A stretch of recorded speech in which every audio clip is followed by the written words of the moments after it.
because you have some pressure at infinity, function of time. And I wanted to derive just what is called Rayleigh-Placid equation.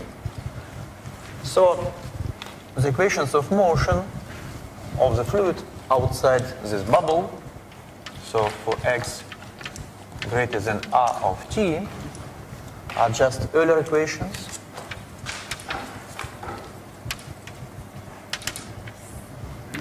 So equations divergence v is equal to 0 will be just Laplacian of phi is equal to 0, because you can suppose that the velocity flow is potential, because at the beginning no motion, so it means by using Lagrange theorem that for any time the flow will be potential.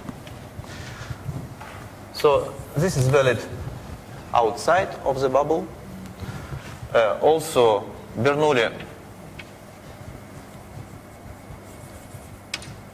integral gives us phi t plus 1 over 2 gradient phi squared plus p over rho is equal to p infinity of t over rho. And we have some boundary conditions. The boundary conditions are just if you have here the normal vector n, and the velocity of this surface is just r dot. So r dot n is equal to vn. It is just normal derivative of the fluid potential at the surface. X is equal to r of t. This is kinematic condition. And the second condition, for simplicity, I will just write that the pressure in the gas is a function of r, is just the pressure of the liquid at x is equal to r of t. Of course, we can include also effects of the surface tension, but it's not very important now. Okay, solution is very simple because all is axis symmetric, so we know very well some solutions of Laplace equation. When you have spherical symmetry, just 1 over r is a solution. So it happens that if I take phi in the form b of t divided by r is just square root of x squared plus y squared plus z squared, it is a solution of Laplace equation. So it's okay. Now we have to satisfy boundary conditions. Boundary conditions, first one. So we have to write r dot is equal dphi over dn. This is just derivative with respect to r. So it will be minus b of t divided by r squared. R is equal r capital R of t. So we can find b of t. B of t is just minus r squared of t r dot. So we can define completely the potential is just minus r squared r dot divided by r.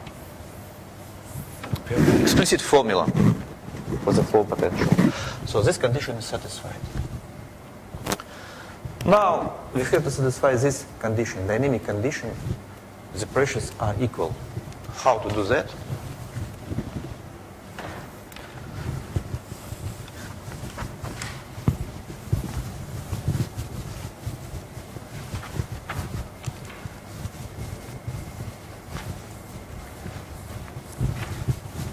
First of all, I will replace this solution in the equation in the Bernoulli integral, okay? And I will calculate all these derivatives. So phi t, for example, phi t is equal minus 2r r dot squared over r minus r squared R 2 dots over R. Okay. Gradient of phi is just d phi over the R. It will be just R squared R dot divided by R squared.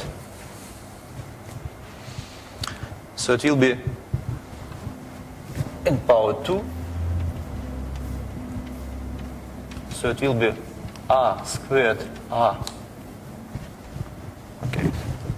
It will be, I continue here. R power 4 R dot squared divided by R power 4. Okay. So finally, phi t minus R squared R R squared R 2 dots divided by R minus 2R R dot squared divided by R plus R power 4 R dot power 4 divided by R power 4. Okay? Plus P over rho is equal to P infinity over rho. And now I want to estimate the pressure in the liquid at the boundary. So I put here R is equal to R of T. So what I obtain here is the following. So if R is equal to R of T, so it will be just R. Something which is wrong.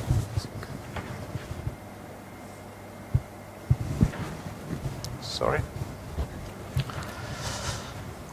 So if I take the derivative phi t, it will be 2R R dot squared over R. It's okay. R squared. Perfect. No, it's okay.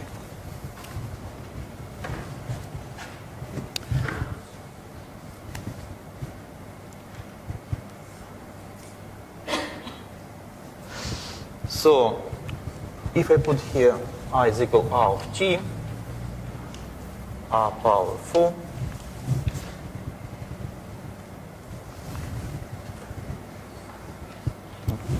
okay, all is completely wrong because I know the answer. Okay, let me check once again. Phi t R squared R dot over R. It's okay. Now I derive with respect to T 2R R dot squared over R, R squared R 2 dots over R. Okay. This derivative, it will be R squared. Perfect.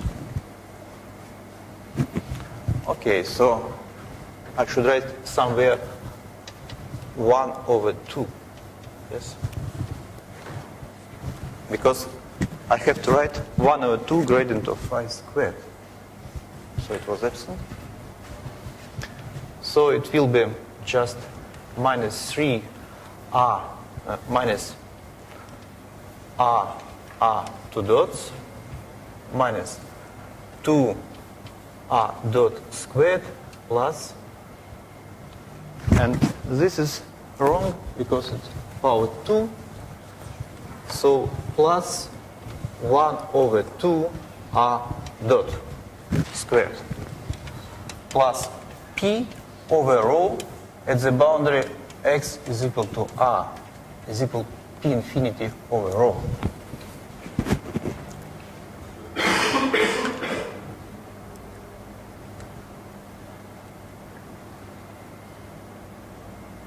Okay, so finally I obtain the following equations. R 2 dots plus 3 over half R dot squared is equal 1 over rho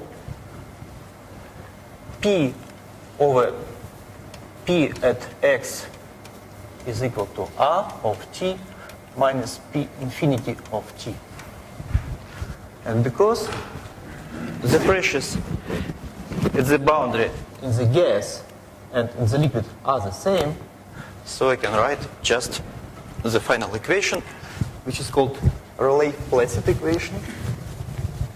And this equation is as follows: R 2 dots plus 3 over 2 R dots squared is equal to 1 over rho P gas of R minus P infinity of T.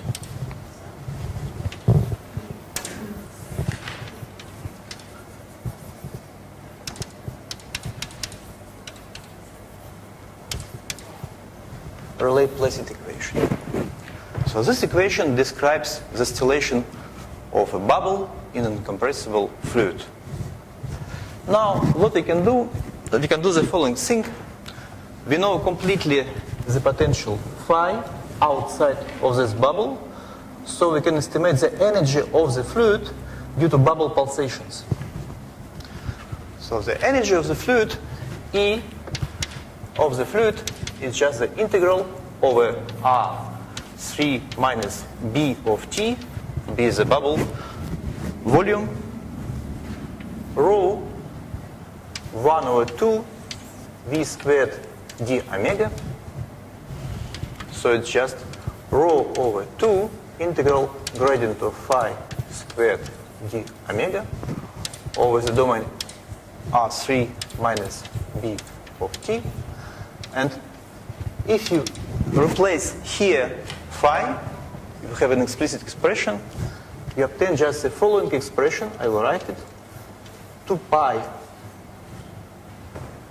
R cube rho R dot squared. So it's simple exercise. Now, how to derive a system of governing equations describing bubbly fluids? Suppose now we have many bubbles, and I will derive a system describing such a non-homogeneous media. So we'll suppose that the distance between bubbles d is very large compared with bubble sizes r. So I can estimate the energy of the fluid due to bubble pulsations as energy of the fluid is approximately n number of bubbles per unit volume multiplied by this term 2 pi r cube r dot squared rho. I will write here fluid by saying, okay, I have here fluid and here I have gas. Okay, what is n? N is number of bubbles per unit volume. If I suppose there's no destruction of bubbles, they don't disappear, they don't appear. So for n, I will write just conservation law, nt plus divergence and u is equal to 0. Also, I have to write conservation of mass for each phase, alpha 1 rho gas T plus alpha gas rho gas plus alpha gas rho gas U, divergence is equal to 0. Equation for the fluid, alpha F rho F T plus divergence alpha F rho F U is equal to 0. So conservation laws. And then I have to formulate the Lagrangian of the system.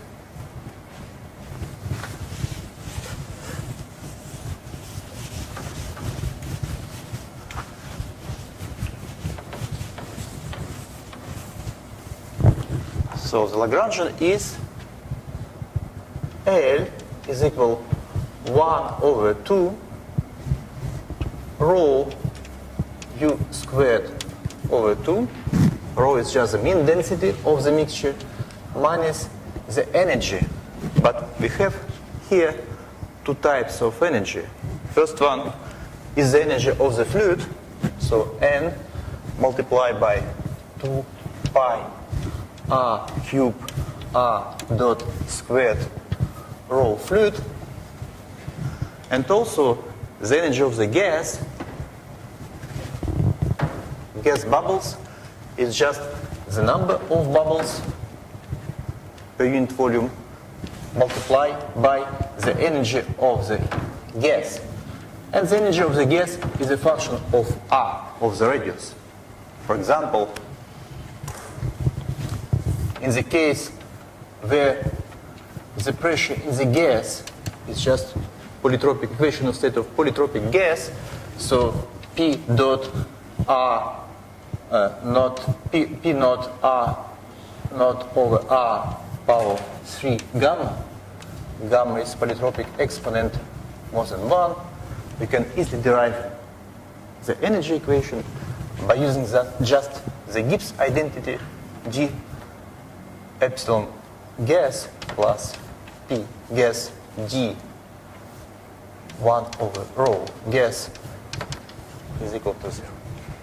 So this function well defined. We have the Lagrangian. But now let us rewrite this Lagrangian in different form. Just let us remark that the density of the fluid is just constant. Okay, our hypothesis was the density of the fluid is constant, but we have bubble inside, so the average density is not constant. Okay, you remember we had some consequence of these three equations.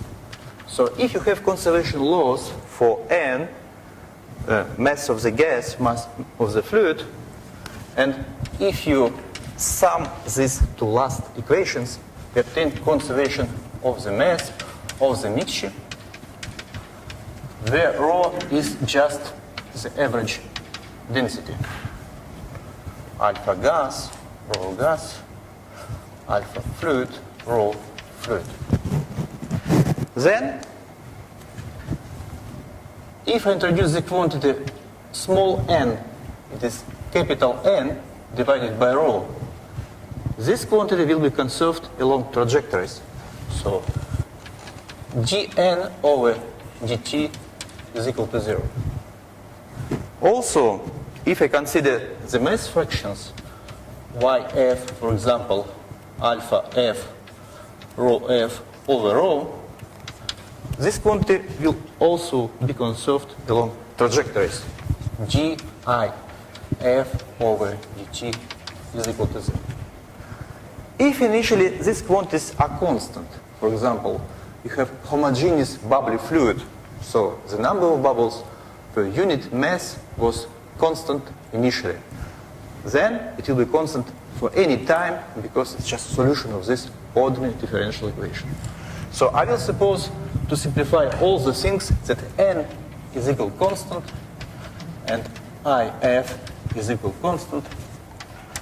So it is the same as the mass fraction of the gas is equal constant. Finally, it means the following thing, that indeed the bubble radius is related uniquely with the mixture density rho. More exactly, if I write the definition of rho once more, alpha f, rho f plus alpha gas, rho gas. The volume fraction of alpha, it is equivalent to the following. The specific volume tau is just y1 tau 1 plus y2 tau 2, but this is gas and this is liquid, fluid. Okay.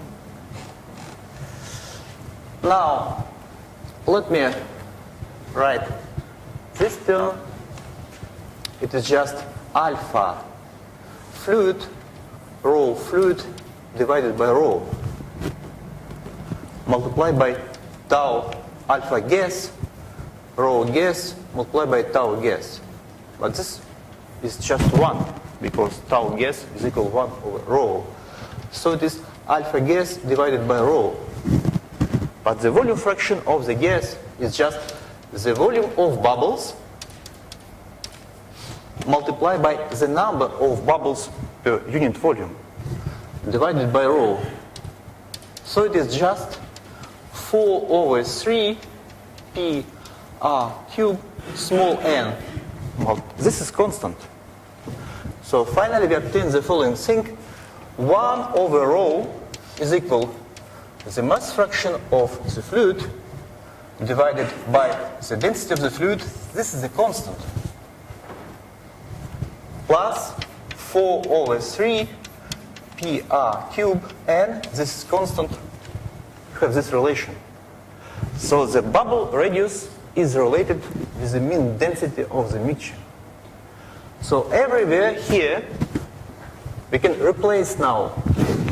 We have explicit expression of the bubble radius as a function of the density. Finally, this Lagrangian can be written in the following form. L is just 1 over 2 rho u squared minus w as a function of what? Mean density, rho, and rho dot. So we have obtained a Lagrangian for a mixture with equation of state which is not only function of density but also derivatives of the density. It's not the case of capillary fluids where this dependence is just gradient of rho, but this is a completely different case. Now we can proceed because we have a technique how to obtain the governing equations. This is very simple. So we can find all the calculations in the node. I prepared, so I will give just the final result. So if you consider the Hamilton action, integral t naught q1, integral over omega t, L t, and you obtain just earlier Lagrange equations. It will be as follows. Rho u t plus divergence rho u plus pi is equal to 0. But what is the meaning of p? P is very strange expression. P is just rho delta w over delta rho minus w. This is variational derivative of w. So this variational derivative is just dw over the rho minus d over dt dw over the rho t, but rho t, but this dependence is just dependence of rho dot indeed. So you can write here just d rho over dt minus divergence dw over d gradient of rho.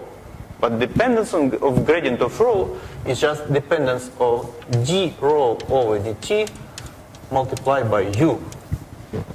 Okay? It closes minus w. This expression. So we can say that this is just Euler equations, classical Euler equations. You have to add, of course, equation conservation of the mass. So it looks like classical equations of compressible fluids. However, the main difference is the following. The pressure in such a media is a function of rho, rho dot, and rho two dots. So it's d over dt. d rho over dt, d squared rho over dt squared. But this expression is not general. It has a very special structure coming from variational principle. So it it is indeed rho delta W over delta rho, variational derivative, minus W. Now, of course, you can obtain from this system the energy conservation law. You can check also that this system is very highly dispersive. For example, linearize the system, you obtain dispersion relation, group velocity is not the same as phase velocity, and so on. You can study nonlinear solutions of the system, solitary waves, periodic waves. You can prove theorems if you want. Initial conditions for this system are very strange. They are exactly the same as for earlier equations of incompressible fluid. So it means that if you want to put initial data, so you have to take initial data for the density, also for the first derivative of the density, okay, for the velocity field, but not for the pressure. It's like earlier equations of incompressible fluids. Which are boundary conditions? Boundary conditions are completely different from boundary conditions for capillary fluids. So we don't need to impose some normal derivatives of the density and so on. Just classical condition, Vn is equal normal velocity of the boundary. That's all. So this is why it's a very strange system. It is completely different from that obtained for capillary fluids. What is very interesting also with this system, you can develop a theory. Take any book on fluid mechanics, and in this book you will find classical things. Bernoulli equation, okay, equation. Lagrange theorem, if the flow is potential, it will be potential for any time. Kelvin theorem, conservation of circulation of the quantity. Okay, we'll write Kelvin theorem, Lagrange theorem,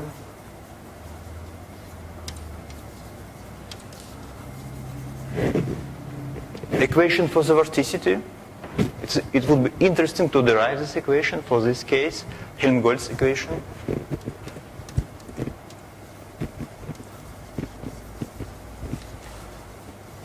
And you ask the following question: how to prove this theorem for this particular case? So it's quite different from classical fluid mechanics because of this strange dependence, because of this dependence on rho dot and rho two dots. And the answer is very interesting. You can prove this, all these theorems, however, you have changed completely all the notions. So, for example, if I ask you, what is the definition of potential flows? For example, you decided to look for exact solutions of this system. I ask you, what is the definition of potential flows? The answer is very simple. U is equal gradient of phi, by definition. Not indeed. This is very important thing. Why it works for classical Euler equations? Indeed, it's not obvious, because you replaced the velocity field by just one scalar field, phi. For example, let me consider just classical Euler equations. Divergence of u is equal to 0, and equation rho du over dt plus gradient of p is equal to 0. Okay? You say, okay, I'm looking solutions of these Euler equations of incompressible fluid in the following form. U is gradient of phi. So replace here, Laplacian of phi is equal to 0. But this is a vector equation. And by chance, this vector equation is compatible. So we have just one scalar function phi, but we have three equations for phi. But this system is compatible, and fortunately, we obtain here Bernoulli integral. Now, you do the same thing here. Okay, I know very well fluid mechanics. I put here u is equal gradient of phi, because it's my notion of potential motions. I replace here, it doesn't work. So we have to invent a new definition of potential flows to find a new presentation of these equations, to be sure that a consequence of these equations is the Bernoulli integral, new Bernoulli integral, where there is dependence on rho dots, and so on. And this can be done in a following elegant way. So just definition of potential flows for such a system is as follows. So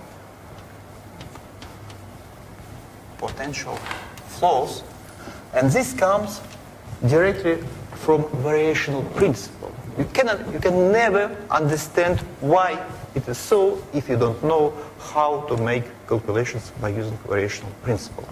So the answer is very simple. You take your Lagrangian, okay, and you derive this Lagrangian with respect to J, where J is just rho u, momentum. The velocity is not a physical quantity indeed, but momentum is a physical quantity. You can add them, not velocities, but momentum. So you have to just find this derivative. I will call that by k. K is equal dl over dj. We'll calculate it explicitly. So it's very simple.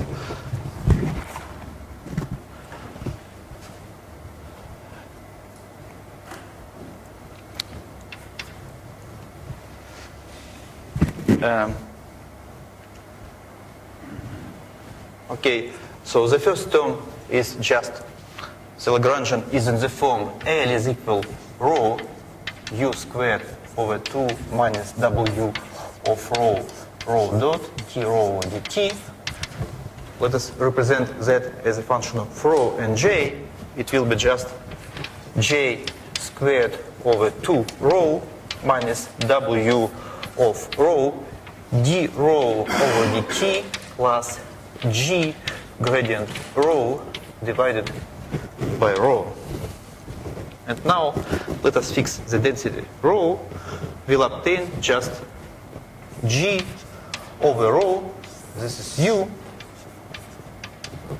okay, minus dw over d rho over dt, and here gradient rho divided by rho. This is quantity k. Now, the definition of potential motion is the following. The flow is potential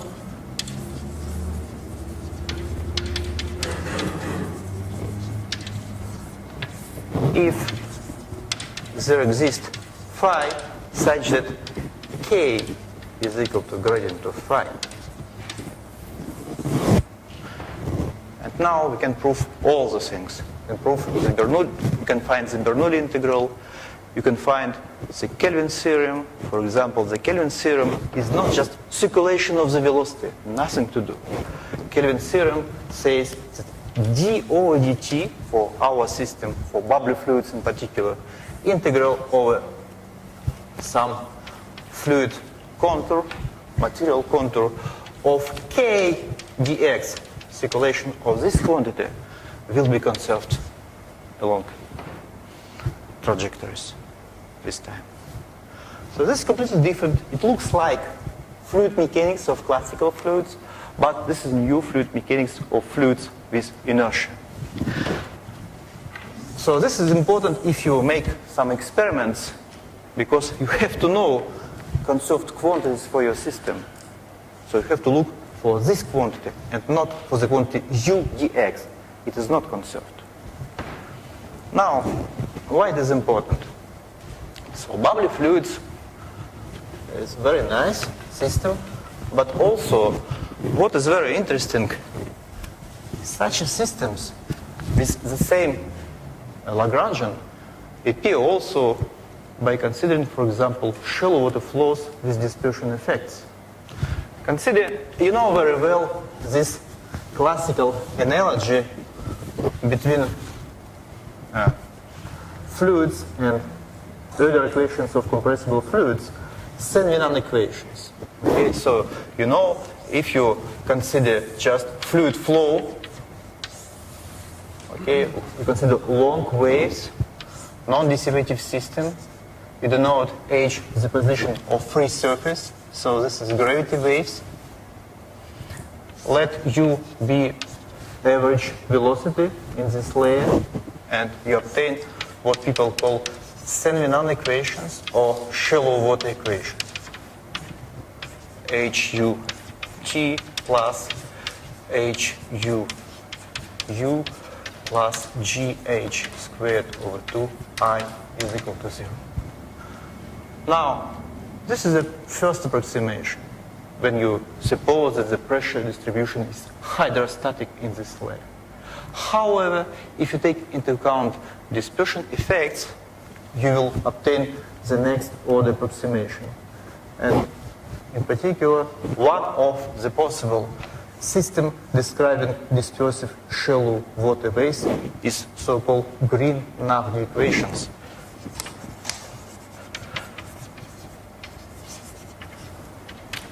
This is a very popular system actually now because it has many interesting mathematical properties. It is Galilean invariant, this is very important. Okay, and the system describes waves of large amplitude. There's no hypothesis about waves of small amplitudes. And the equations are exactly the same. So it's, in a sense, Green-Nagli system is an analog of equations describing bubbly fluids. And this is very important because it's very difficult to measure, for example, variation of the density in bubbly fluids. However, you can observe very easily the variation of the free boundary. So you can have some presentation of the density profile in time, in space, when you study just equations of water waves. Okay, so to conclude, I will say that equations of dispersive shallow water equations are in the form HU squared over 2 minus W of H dH over dt with some WH dH over dt is given in the following form. Is just GH over 2 minus H1 over 3 GH over dt squared. And I wonder if all is good with dimension. No. So maybe I have right here squared. This is velocity. Meter per, okay.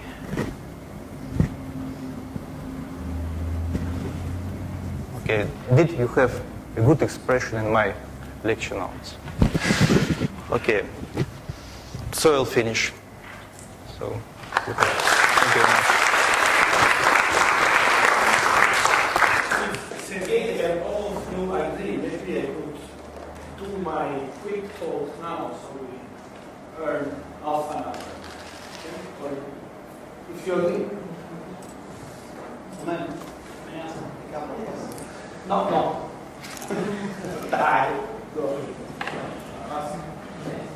I would like to ask you, the model that you presented for bubbles can be applied as well as to the convection of solid particles into the crystal. If you have solid particles, there's no inertia effect. If you have solid particles, what you have to consider is two velocity effects that are much more important. I also made a description how to introduce the velocity effects in the system. You might even know how I can know time velocity all of that. You have to develop this approach to the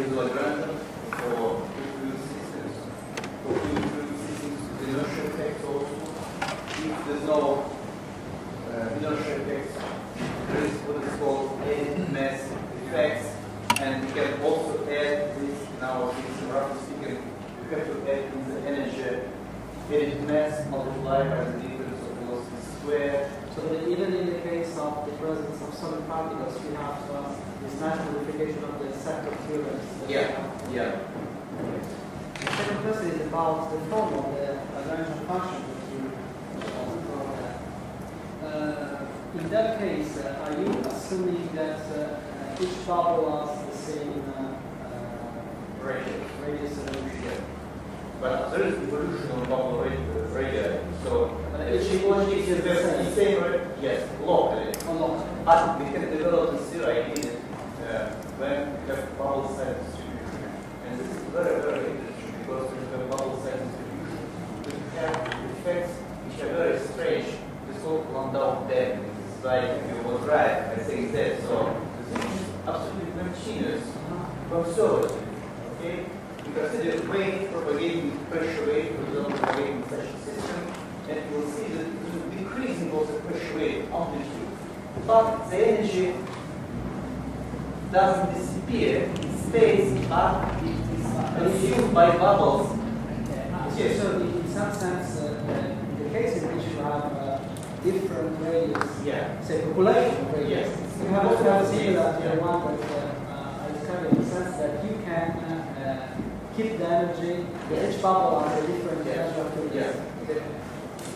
Make a comment summary because maybe Antonio did not know about the existence of these results by Sergei, but Sergei does not know that Antonio was working in turbulence behind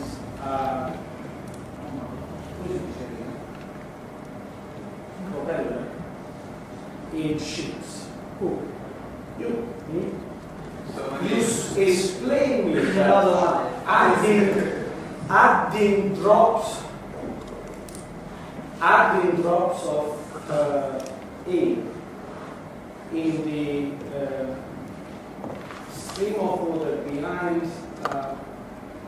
propeller, you can change the situation, dissipation in the two-point flow behind it. So this study of drops of air left in a fluid flow is very important in many engineering applications. So I think that for this reason he was interested. So it's not here. Let's explain me these things. But there are many applications in submarines in order to avoid the detection of the submarine by layer particles. So Sergei was working outside for somewhere. So this was supported by King. No, just so far. I discovered it could be supported. I have a question also. When you change the dependence of internal energy with respect to the classical fluids, and you add a dependence with respect to the raw derivative, there are any change in the initial conditions? Yeah, so what I am to write, you have to impose initially Velocity and acceleration. Acceleration also. And this as a consequence. The same boundary relation, but this has a consequence on the variational procedure, because in a classical procedure you have to assign the initial and the final state equal, and then you arrive to your equation. I would say that In this case, derivations of Gauss equations and mathematical statement of the problem, they are completely different. These are two different things. I mean, people think that if the operational principle can discover all the things from operational principle, boundary conditions, for example, Gauss equations. But this is just small thing. After that, well-ordered or the Cauchy problem for these equations. it's another story. Derivation is one story, and after that mathematical analysis is another story. Okay. Initial conditions in time are not deducted by the variational principle using the Lagrange isochronous condition. This is a delicate point. But anyway, this is a crucial issue. So, okay, it's a pity that Gilles Francfort had to leave, because what I will try to tell you now concerns a problem in which you have a boundary which is moving, and you look for the equation of movement of this boundary. Of course, I have learned by Gilles Francfort that he likes very much boundaries which are may be very irregular. Boundaries on which there is no restriction of functions around. So, for instance, boundaries where you don't have the trace of the gradient of the fields defined around them. And this is, of course, a delicate point, because the treatment I will try to describe to you quickly is strongly based on regularity assumptions. Our surface is differentiable. Maybe you may have edges on it. However, you need a normal vector field, and you need to be able to estimate surface gradient on such surfaces. Moreover, this surface moves regularly in time. So this surface cannot pop up as Gilles Francfort's surfaces. Okay. This is a very delicate issue, and I must confess I don't have any idea on how we could describe the kinematics of a system where a surface is created. Even if I'm crazy enough to have spent more than 3 months with Pierre Sepecher and Angelo Amadeo trying to find the right kinematics, but we did not succeed up to now. And however, we have found an interesting result, and I must acknowledge this, and I will acknowledge this in the paper which we will write. My previous PhD student, Luca Placidi, who still works in my group, got these equations, say, 4 years ago, but he did not manage to explain us how he got them, and we do not have Asimov psychic testing device, so we couldn't get from his brain with another method what he couldn't remind. Our problem is having a p-component continuum.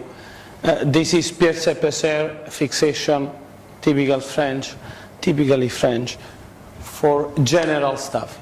So you have p different components. You know, the picture here is not too much meaningful, but we started to use some ideograms for helping ourselves. So I try to give you some ideas. Every ball is 4D. So you have space and time balls. Okay? So you have domains in 4 dimensions.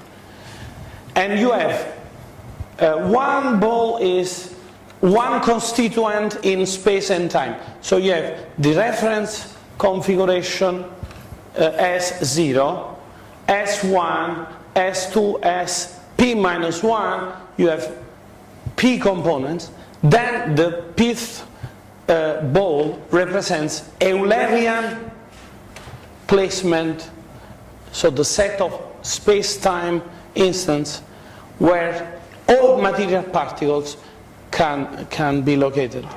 So maybe it is better if I say you few things but very precisely in order to give you an idea of what we are trying to do and what we managed actually to do.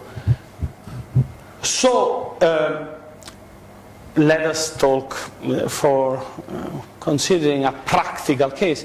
Let us think about a porous medium. You have one solid S0, you have one fluid S1, and you have Eulerian placement S2. Okay? And you have a discontinuity surface which is moving in S0, S1, and SP. So think about a shock wave. It moves in the solid, it moves with, which means it moves with respect to the reference configuration of the solid, it moves with respect to the reference configuration of the fluid, and it moves in space-time. Okay? So you have all moving boundaries. Of course, you have a map which is C1 piecewise mapping S0 in S1, S0 in SP, and similarly you have a C1 piecewise map from S1 to XP. You remember Victor Berdichevsky obliged me to repeat this several times. So either you have the map which is mapping every material particle for the generic constituent in its placement, or you have a map which maps solid material particle to the fluid material particle, which in that instant occupy the same position. Okay? And all these maps are C1 piecewise diffeomorphisms. So you have continuity, you have their gradients everywhere except on the boundaries. Okay. Now, always Victor at dinner one night told me that the famous Russian mathematician Gelfand was hired in the United States when he was 78, and he still worked publishing papers until he was 95 years old, with the only small problem that in the last period he did not produce new fields of research. He simply continued to exploit his previous ideas. One of his previous ideas is written in 3 pages of Gelfand-Fomin variational calculus. And these 3 pages I never understood. At the end we have found, we do not know how, the formulas, no, we know how, but we do not know how Gelfand and Fomin did them. We got some variational terms in action related to the variation of integration domain. What I want to underline here is the following. I did a careful search in the web, and all data,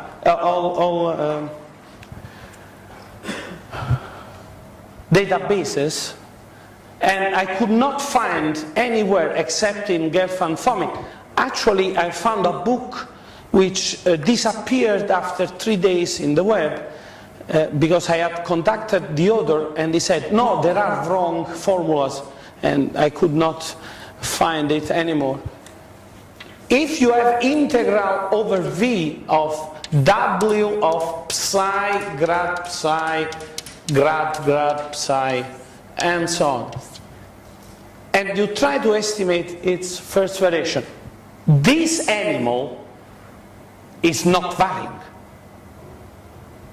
We did integration by parts. This animal is fixed. Now, imagine the twisted situation in which this animal is moving and its movement is part of the kinematic of the system. Then estimating this first variation becomes a nightmare. And in the 3 pages of Geff and Fomin, this nightmare is materialized in a set of formulas which you don't manage to understand, and you do not know where they are coming from, and things like that. So after many components, always fix your domain in coordinates with your component, and you have to define what does it mean.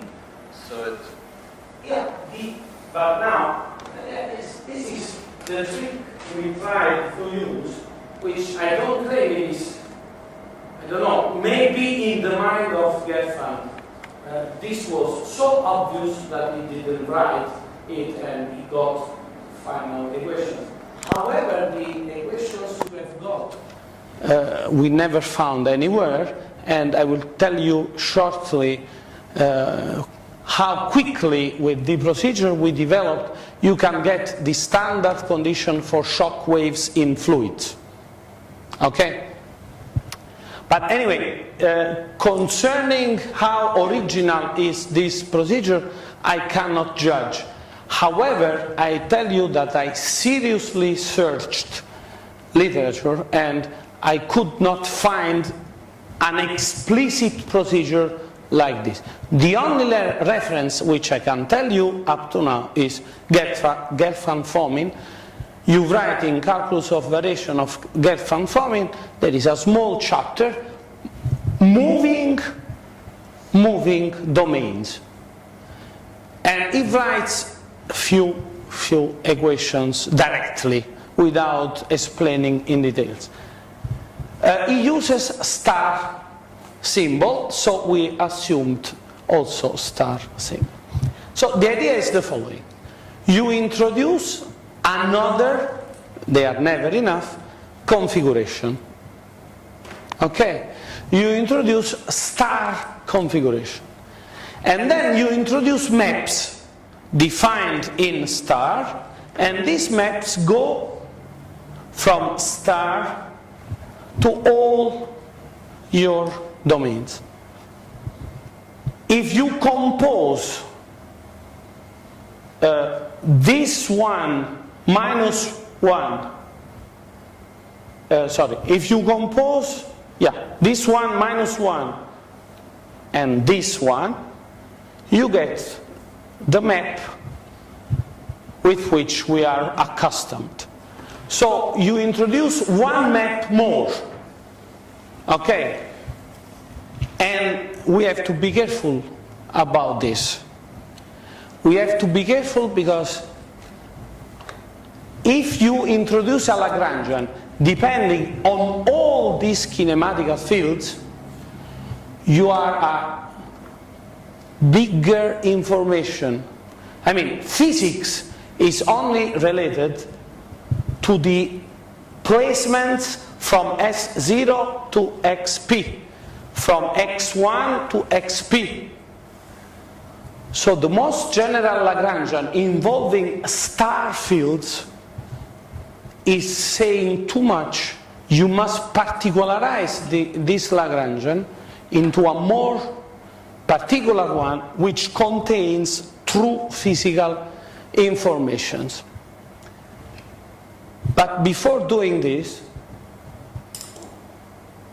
Landau-Lifshitz deduction on B star, which I showed you in the first lecture, gives you the variational Euler-Lagrange equations for a Lagrangian defined in the star domain as I've shown you, and you have jump conditions on your boundary in these terms.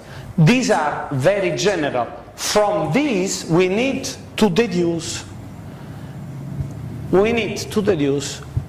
interesting things. So what we decide to do? We decide to consider a Lagrangian L0 defined only for all fields starting from B0 domain, and we consider the very particular Lagrangian, which is given by J0 star L0. J0 is a volume change, so it is clearly related to the change of volume. And instead of having P plus 1 gradients, you have only P arguments, which are, say, the physical deformation tensors, which are obtained with F0 minus 1 composed with Fj. Before Sergei tells it, of course, you will get another theorem consequence related to the fact that instead of using a more general Lagrangian, you are using a particular form, particular symmetries for the Lagrangian. Okay, now the deduction is, okay, here it is written explicitly,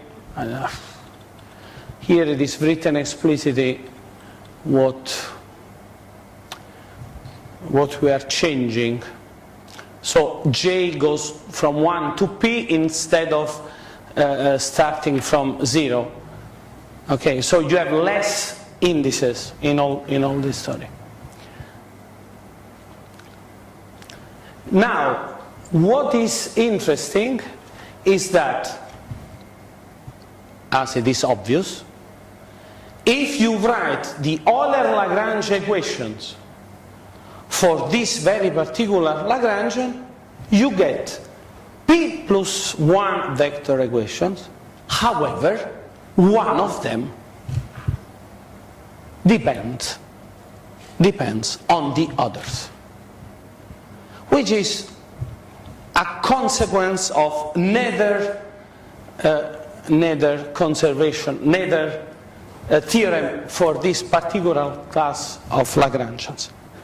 So the game seems to be useless. You have introduced a fictitious reference configuration. The physical meaning of one part of the deformation starting from this fictitious reference configuration is 0. I mean, there is no physical meaning for this. Then one equation is redundant. Okay? However, there is a part of key star which is physically meaningful. The part of key star which moves the surface S star, placing it in every configuration. And this part actually is physically meaningful. So, if you consider the jump conditions related to the variational principle you are handling, you discover a very strange, apparently strange situation. You have P plus 1 vector equations of jump, which are the boundary conditions for your fields. The first P are independent. The last equation is not depending on the others. It has the normal component to the discontinuity surface, which is independent on the others. It was at this moment when I had the very unlucky idea of telling to Pierre Seppecher, who is professor of applied mathematics, we need now a true mathematician. He didn't talk to me for 2 days.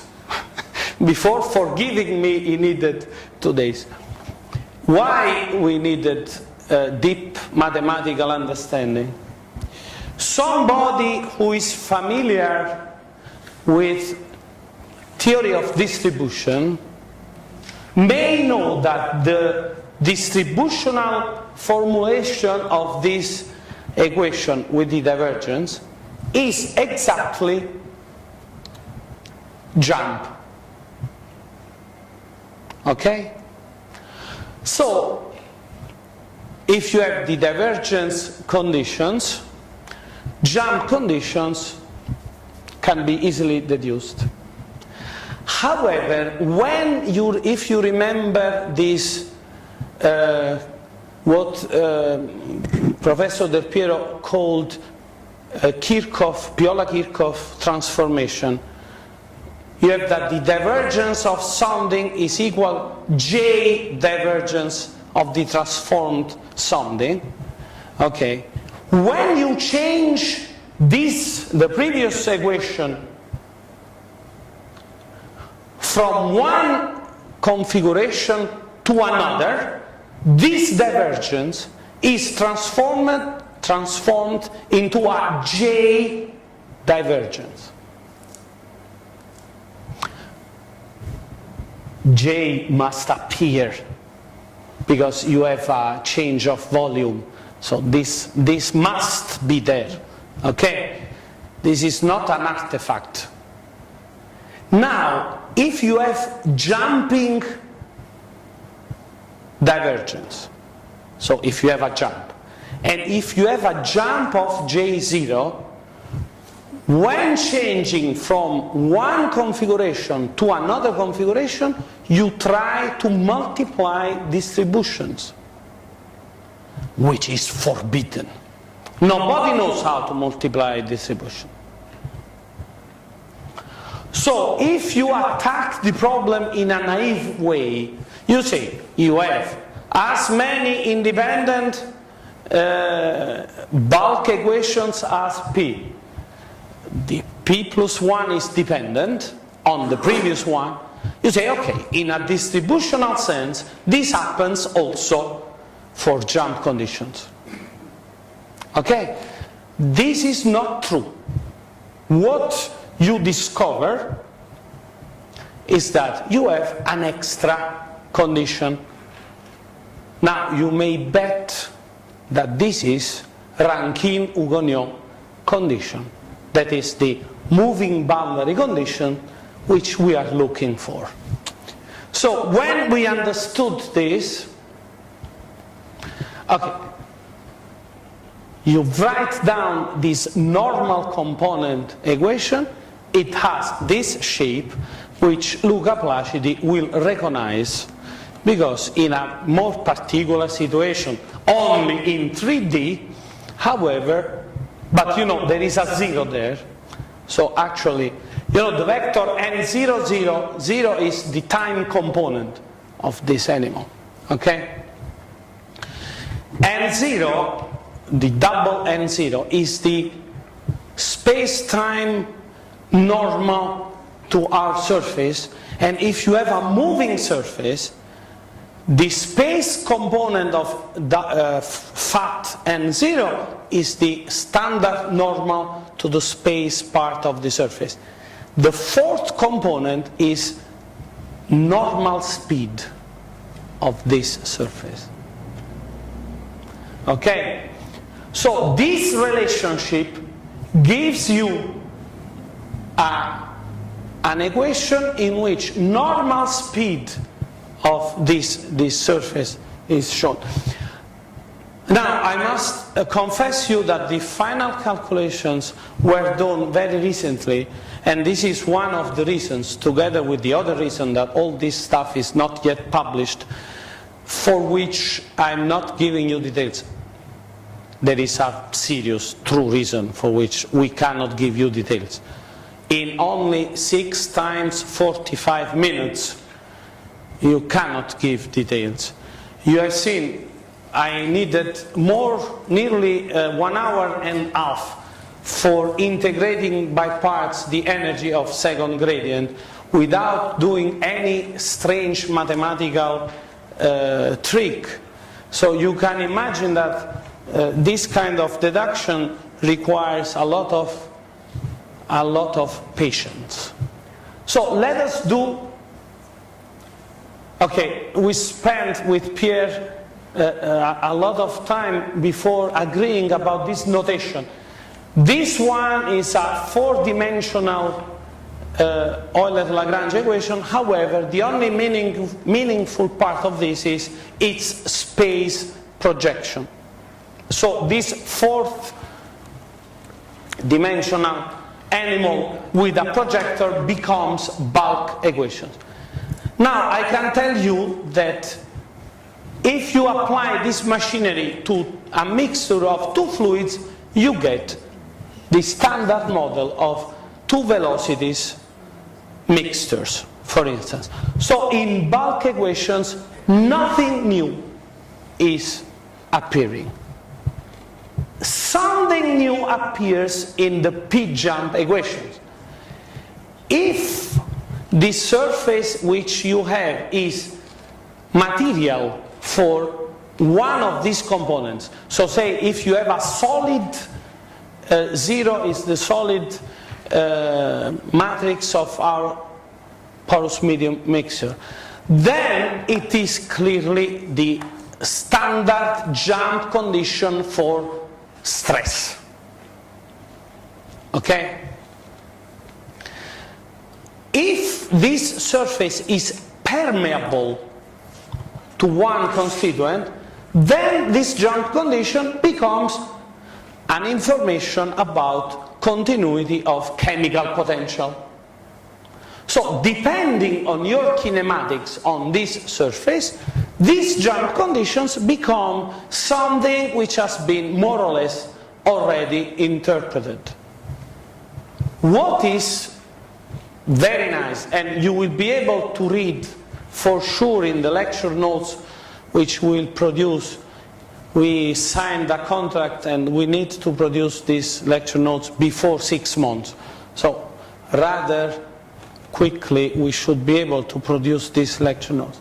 What you discover, and we did the calculation for one component only, what you can discover from the last scalar jump equation is standard shock wave condition if you apply all this machinery to a single fluid.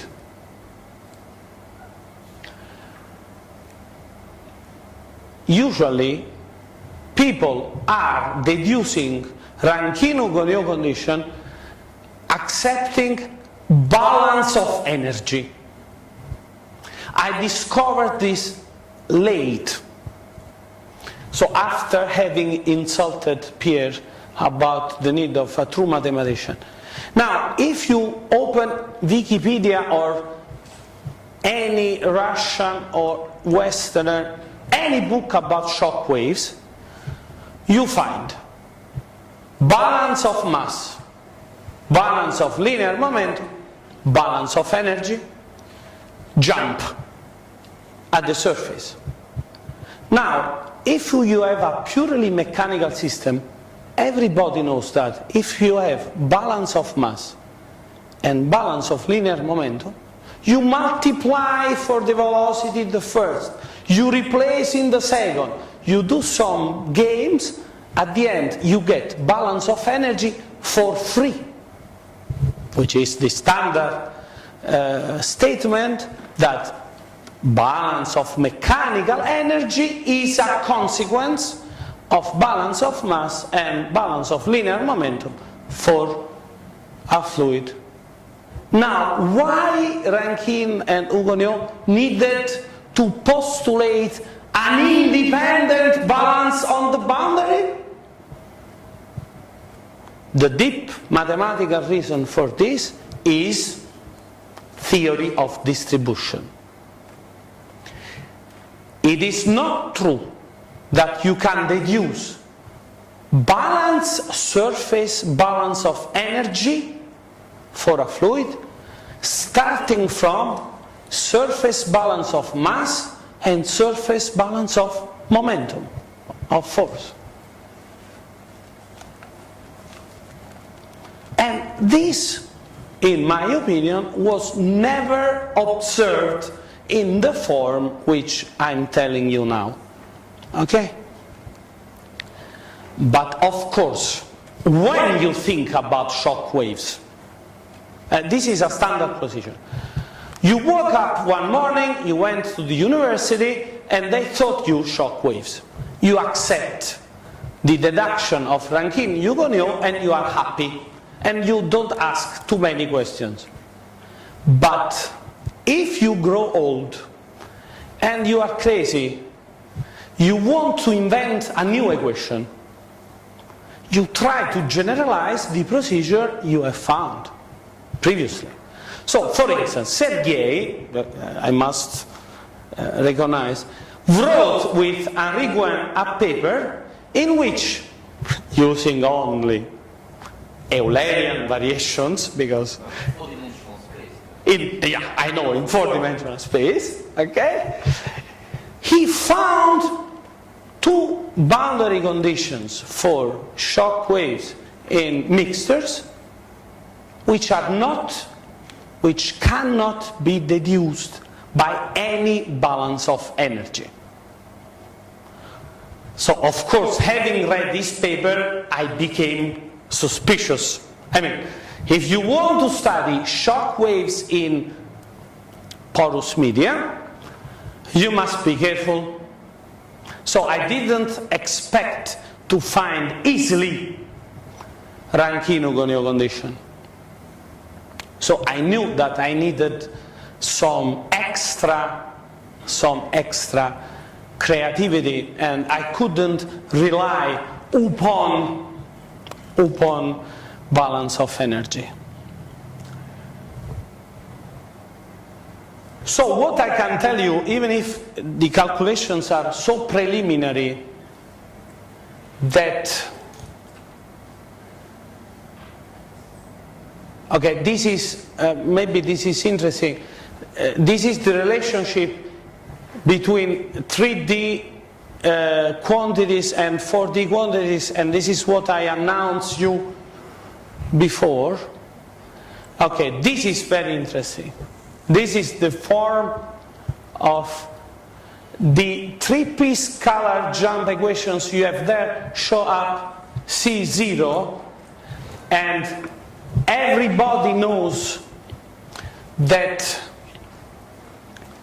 when you have moving surfaces, in the jump condition you have relative velocity, normal velocity of the material constituent and the normal velocity of the discontinuity surface, okay? But what is interesting is that in the last equation you get the sum of these p terms in which you have dl over di v0, and vi0 is the generic velocity of the generic constituent. So this equation is now ready to produce Rankine-Hugoniot condition for a generic p-component continuous system. Okay, but I didn't dare to write down equations which are not carefully checked, checked in all details. So I want to send a message. Not only I want to announce that this Rankine-Huguenot condition we could get it already in the one constituent case without crazy calculations, because this last condition is directly the search one. I don't know if you have ever seen a deduction of a shock wave advancement condition. You must work a lot because you have balance of energy. Then you must replace the other balances. And it is rather involved the way you need to use for getting a clear condition like relative velocity of the wave with respect to the material velocity, normal direction, equal jump of a chemical potential over a jump of another chemical potential. Moreover, we discovered that you have many equivalent of such conditions, because when you have a shock wave, you have a velocity incoming, a density incoming, a velocity outcoming, and a density outcoming. And jump conditions give you not only the equation for the speed of the shock wave, but also a relationship between incoming density and outcoming density. Not only when you read books you find a quadratic equation and they say that one route is acceptable, and it is the route in which the incoming speed is supersonic and the outcoming speed is subsonic, while the vice versa is not physically acceptable, and they write for some entropy conditions. Okay? Now, if you write the equation which is given to us, this last equation, which is given to us directly by the variational principle, you have only one root. So you have no artificial power obtained because you multiplied something. You know, this is standard stuff we learned in high school. I hope you learned also. You have an equation, you multiply the first time something, you multiply the second times something else, you get extra equations which are not really there. It is due to the mathematical algebraic artifact you used. You have some roots which are artificial. Okay, this equation produces only what we need. The physical root, nothing else. Not only, it gives you the simplest relationship for a shock wave speed advancement. While the other equations, the 3p scalar jump equations, give you in a very ordered way the relationships between incoming and outcoming densities. So my hope, but I am sure that we will be able to send in the lecture notes to you all these results. My hope is that we will manage to find general shock wave speed equations in p component continua. An application of this, we have to do this because these are Of course, in other times, I should not explain why I am interested in new equations. In these times, it is wise to say that when the explosion of the oil platform took place, a terrible shock wave propagated in the three-component medium made by gas, oil, and solid porous matrix at the bottom of the sea. And these shock waves are not very well understood and studied. Okay, so understanding this kind of conditions may be of some interest. I will tell you, because if this will not be true after further calculations, I can cut video and so. Okay, I will tell you that I'm nearly sure that we have three kinds of shock waves in a porous medium.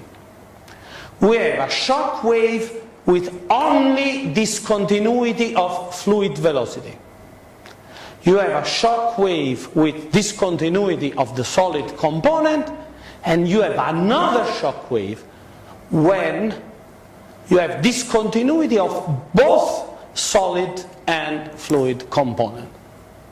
Of course, Pierre did not allow me to say this here, because we are not so sure. But I'm nearly sure this is true. And if this is true, you will never get three independent conditions starting from balance of energy. But in any case, balance of energy is not for sure this jump condition in our p-component system. Maybe one can be clever and prove an equivalence. This I cannot judge. So what I hoped to do, and I did only partially, I wanted to show you a physical situation which is not yet described. Nobody knew how to describe how it evolves with a mathematical method, a model which cannot be found with simple balance considerations, a model which easily produces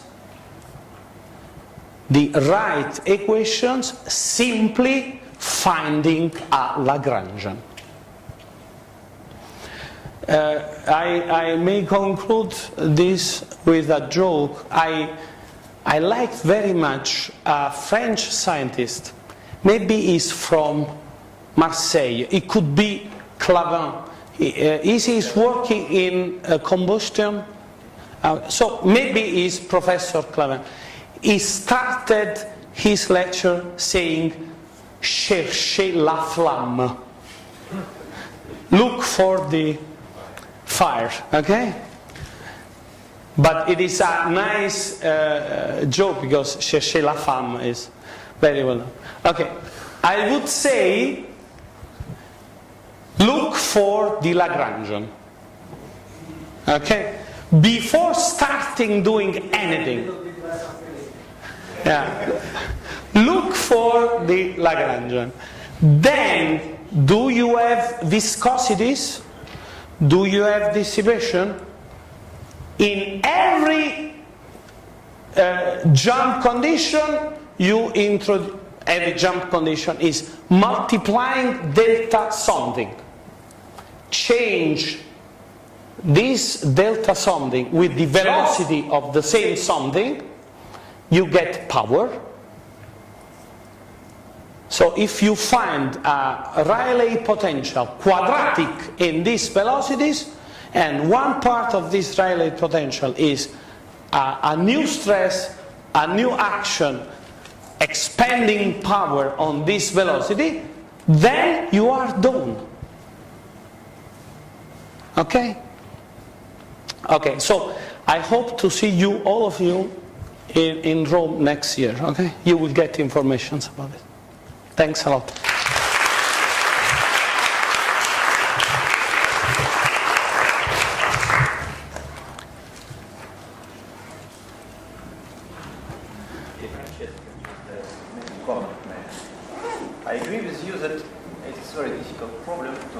entropy propagation in multi-component fluids.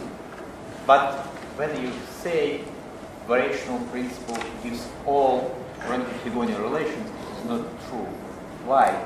Roughly speaking, when I ask you how much is 2 plus 2, your answer is it could be 3.8, 4.2, and so on. Why? Because the results for Rankin-Hugonian relations depends on the reference configurations you have chosen. And if you have n-component fluid, you can have many reference configurations, you can have many Rankin-Hugonian relations. And the main question is how to choose the right Rankin-Hugonian relation. So this question is not yet clear, isn't it? It is, of course, your bad habit of being Aurelian. Okay? Now, we have found that when Giampiero last time remarked that this divergence transformation was well known and it is true by this Kirchhoff action. Okay, its weak form is not easily found in literature. So when you talk about, okay, I was about when you have that any of the jump conditions I have shown you, they were written in star configuration. Then you can move them in 0 configuration or in 1 configuration. You are not adding extra condition. If you find the right Kirchhoff transformation for jumps, they are all in. So the only, and you will be happy about this, in the last version of our procedure value, the written text we prepared before writing the paper with Pierre, it is stated that the only meaningful condition is Eulerian. Exactly. I didn't doubt. So you find the Eulerian shock wave condition, okay? All the others are consequences by the Eulerian shock condition. You can transform one into the others. So I'm not quite agree, but okay, so we'll discuss later. Yeah. We'll show you that. Okay, so we will discuss about this. Sorry. Maybe give a look at your first slide. First one, just the first one.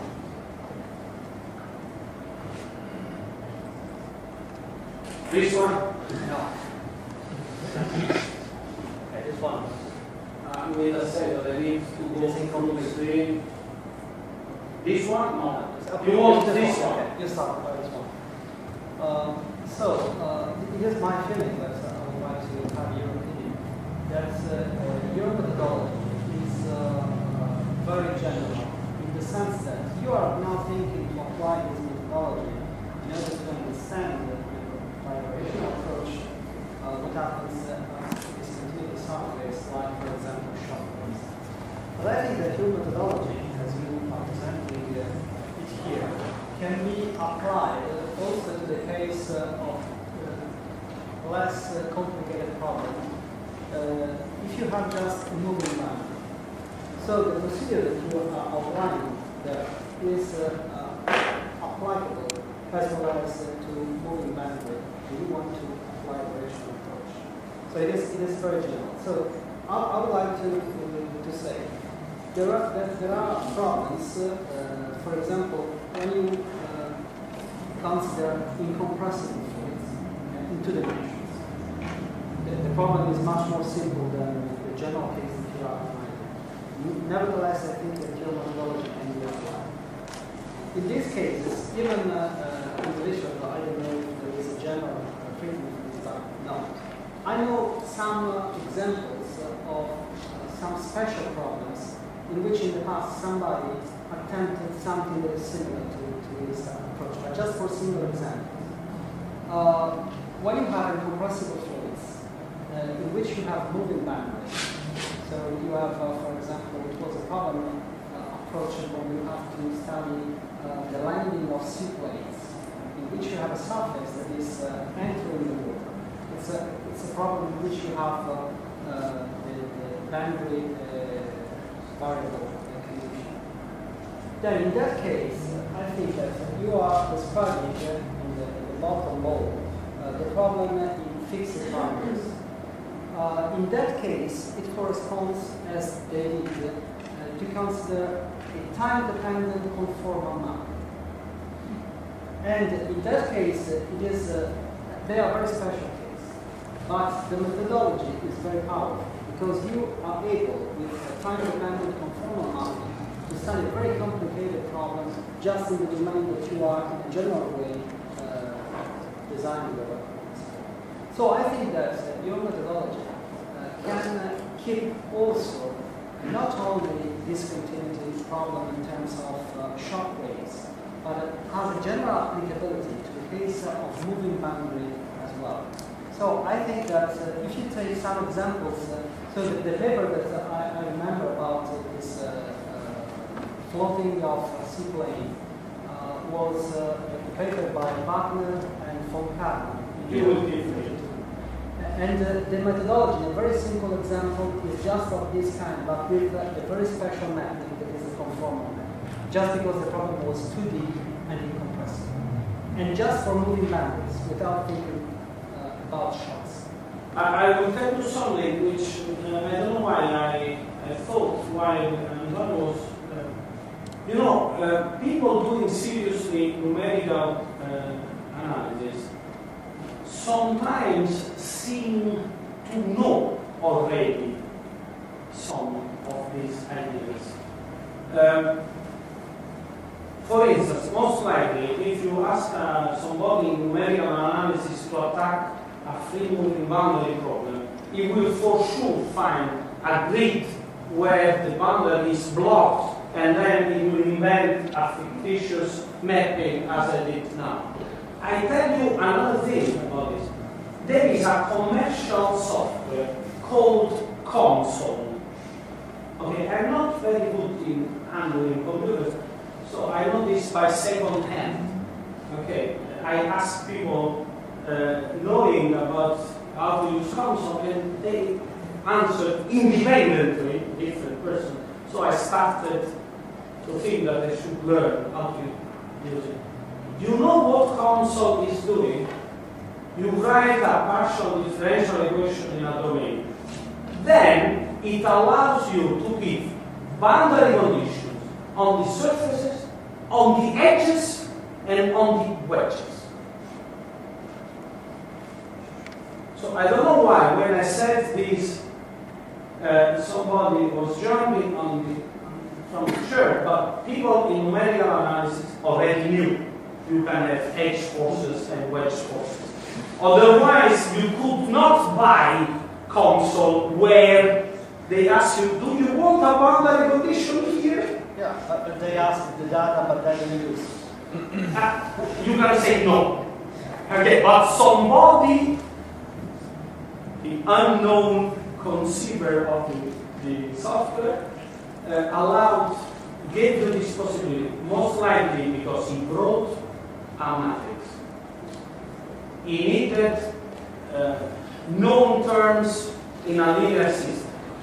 He was lacking some terms and looking for where he needed extra terms. I said, I need on the grid, on the boundary, and he placed it there. But I mean, this is a strong signal that you need this concrete.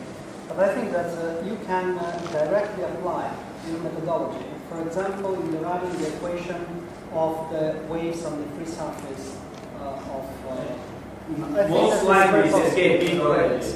Using a conformal mapping with the problems that I mentioned. When you have a moving boundary, okay, this space star, the problem is to introduce artificial velocity field in this region. Yes.